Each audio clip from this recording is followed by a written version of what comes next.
இந்த வீடியோவில் என்ன பார்க்க போகிறோம்னா amendments affecting federal relations.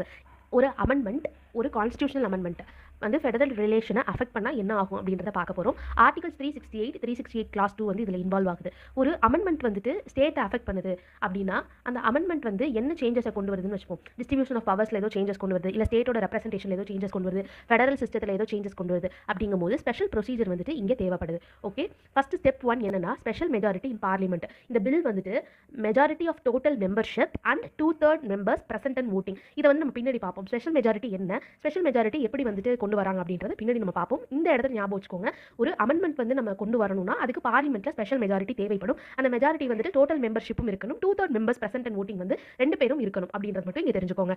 Ratification of states. Ratification approval தான். Half of the state legislatures வந்துட்டு அப்ரூவ் பண்ணியிருக்கணும். ஓகே, டைம் வந்து கிடையாது. ஸ்டேட்டுக்கு வந்து இவ்வளோ தான் டைம், இந்த டைமுக்குள்ள வந்து இது அப்ரூவ் பண்ணியிருக்கணும் அப்படின்ற எந்த ஒரு லிமிட்டுமே கிடையாது. ஸோ ஸ்டேட் வந்துட்டு டேரெக்டாக அமெண்ட் பண்ண முடியாது. பார்லிமெண்ட் வந்துட்டு ஸ்டேட்டுக்கு அதை வந்து அனுப்ப தான் முடியும், தவிர பார்லிமெண்ட்டுக்கு தான் எல்லா அத்தாரிட்டியுமே இருக்குது. Okay, thank you.